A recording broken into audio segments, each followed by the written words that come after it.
All right. Well, here's the latest update.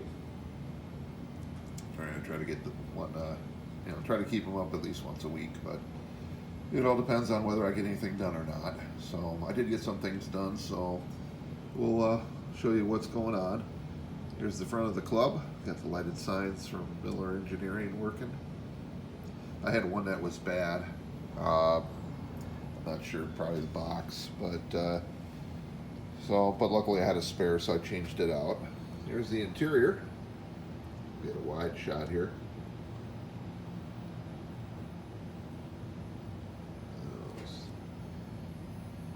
Got the Miller Engineering Love Shack sign on the back there.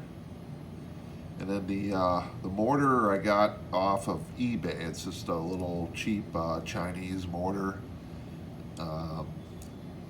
It's was made for what they like 3 to 12 volts or something like that. The range was.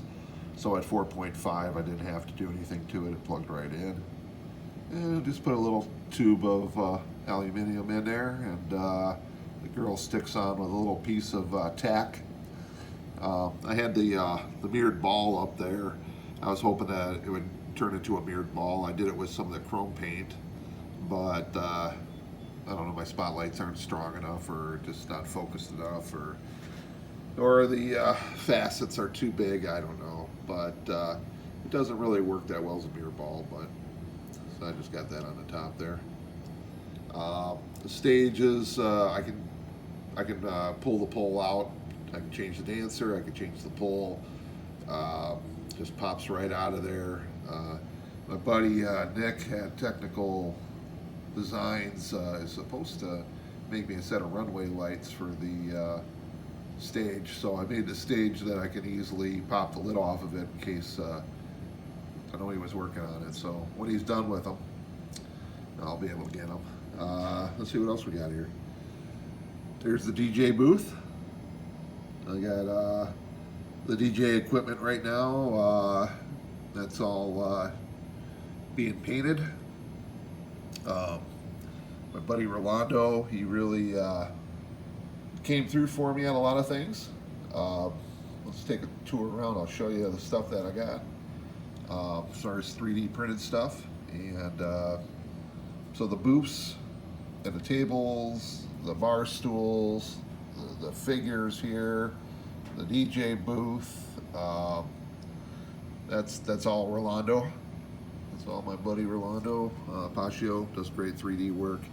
Along the back here, we got a cigarette machine from Interaction, lighting up in the corner. The back bar area, the cooler in that back bar where the taps is, that's from Pete's 3D.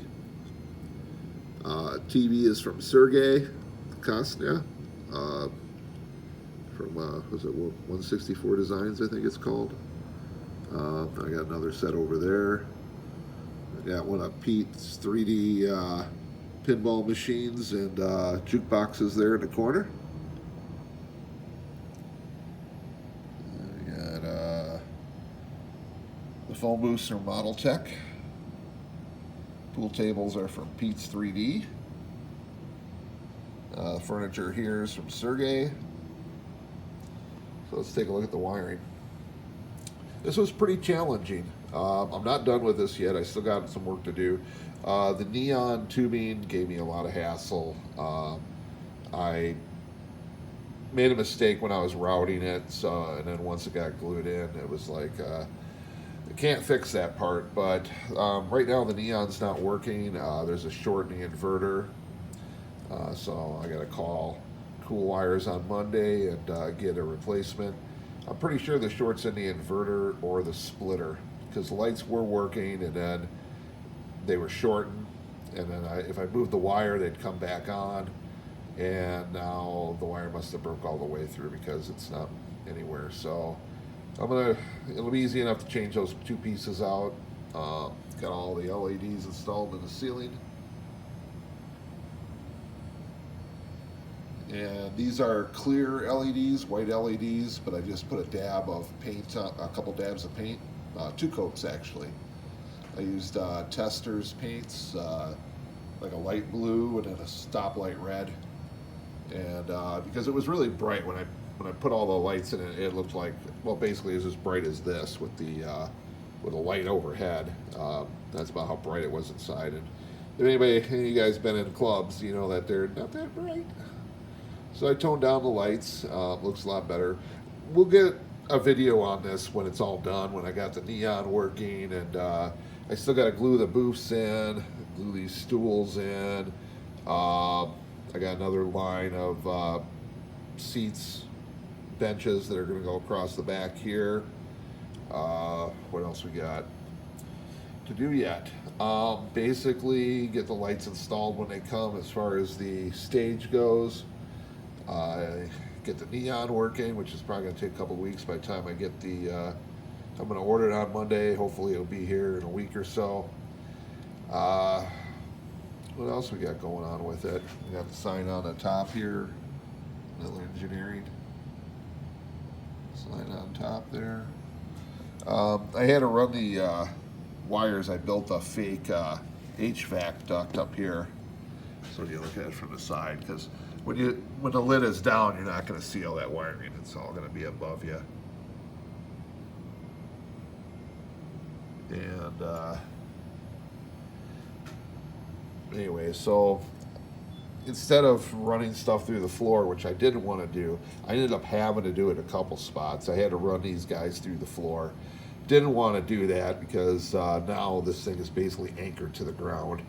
Plus I had to screw the mortar in. So this building is the only building that if you probably tipped the diorama over, that it would still stay on the table. Well, everything else is just held up by wires. This thing is held up by screws. So, so anyways, you got the Miller Engineering power in the back there. My spaghetti mess wiring system. I just put everything in the back rooms there. And this is the first build that I've done a fully detailed interior. Like I said before, it's a different animal, that's for sure, than just doing the outsides. This has been a very involved build, probably the most complicated builds I've done.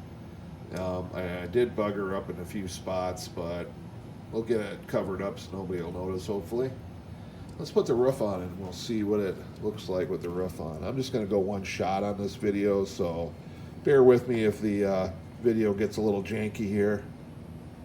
Oops, I gotta move the roof. Hang on, I gotta move this piece of foam back here. There we go.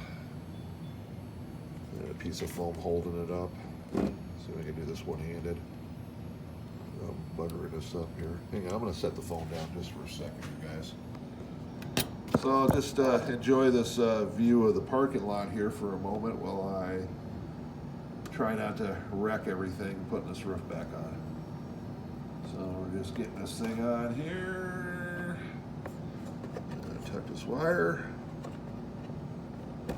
There, let's get back into it. I'm gonna quick unplug the overhead light. I'll get a look inside here. So there we go. That looks a little better, eh? Don't you think? I still need to put some lights above the pool tables. My wife pointed that one out to me. I forgot, you know, it's been a while since I've been in a bar, and usually pool tables got lights over them. So I'll have to figure out some kind of lighting to hang over the top to put a little spotlight on top of the pool tables. I might just use a spotlight. Just say heck with it, use one of the spotlights like I got over there and just mount it in the ceiling. So I'm going to install those guys yet. Once the neon comes up, it'll brighten it up a little bit more in here. But I think it's plenty bright. What do you guys think? There's the bathroom, looks kind of murky. I still got to dirty that up a bit.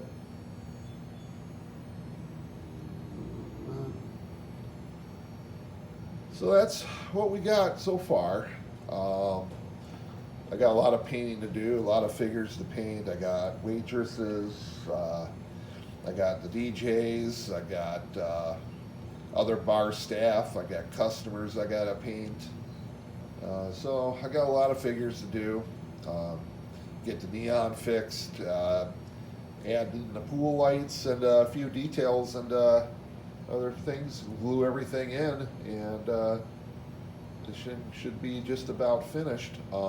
If you're wondering about the sidewall, there is a sidewall I haven't showed you, which I will show you when I do a feature on this. Probably the next video you're going to see will be this finished.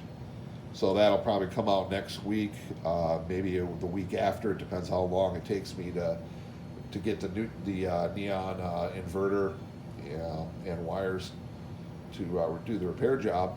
But I do have a sliding panel that's an outer wall that slides right in there. So then you can just remove the sliding panel real easy, pop the roof up, and you can take a look and you can see all the details. Let's get one more look inside here. And I believe I said in the last video that I'm not going to concern myself with the channel monetizing. It's one of those things that if it does, it does. I'm not going to worry about it. In fact, not being monetized would give me probably more freedom, because I wouldn't have to worry about ticking off YouTube and losing my monetization. So, you know, we might just go that route. You know, we'll just see. But in the meantime, I'm not going to worry about it. It was just worrying about all that and, you know, trying to crank out enough videos to keep the algorithms up. It just takes the fun out of it, you know. And I see, you know, this has happened to a lot of people that I see in different hobbies. This hobby's not the only one, but you know, there's always a push to monetize your hobbies. You know, it's like, oh yeah, that's great. You should sell those buildings. You know, you'll make money. And it's like, you know, but when you start doing that, sure, you might make some money, but it's just the stress, and then you turned your hobby into a job. Because once you start relying on your hobby to make money, it's not really a hobby anymore. It's a job. And, you know, hobbies are supposed to be relaxing. They're supposed to take us away from, you know, our day-to-day, you know, plights, so to speak. And, you know, and I think once you monetize something, you know, then it just puts a lot more stress and deadlines, and I'm retired. I don't need that crap anymore. So, you know, if it does, it does. If it don't, it don't. I'm not going to worry about it. You know, if times get tight as far as trying to get funds together to build this thing, I'll just start a Patreon account, you know, ask you guys to contribute. I was thinking about selling naming rights for some of the streets and buildings, and you know, maybe get some t-shirts out, you know, if I'm going to do something like that. I don't even know if I'm even going to do that. But one thing I know I am going to do is I'm going to continue to build, and I'm going to continue to show what I build on this channel. And I'm going to try to do at least one video a week just to keep you guys updated on what's going on. And so you know what's going, you know, and what I'm doing. I'm going to continue with that. That's not going to change. The only change really is I'm not going to be just putting out videos for the sake of putting out videos. When I do a video, it's going to mean something, you know. So the next big videos, you know, I'll do an update next week, let you guys know how things are going, and hopefully we'll be able to do a really nice finished feature and give you guys a good tour of this building when everything's done and lit up properly and full of people.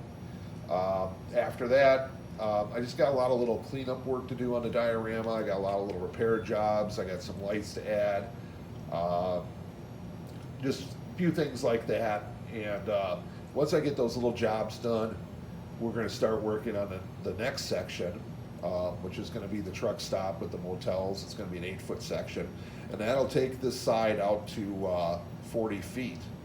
And then once I get that section done, then I can start doing the across the road and do the another 40-foot long piece, which will go together. You guys already know. Most of you guys, my old viewers, you know my plans. You new viewers, I'll you guys know me. I'll keep talking. So, anyways, speaking of talking, this video is getting long. Please like, support the channel, subscribe. I appreciate my subscribers. And just stay tuned. We'll try to get one out a week, maybe more if I have the subject matter to do so. And once I get everything fixed and that, we can do some really cool videos and show it off, and we'll go from there. So, all right, we'll see you guys next time.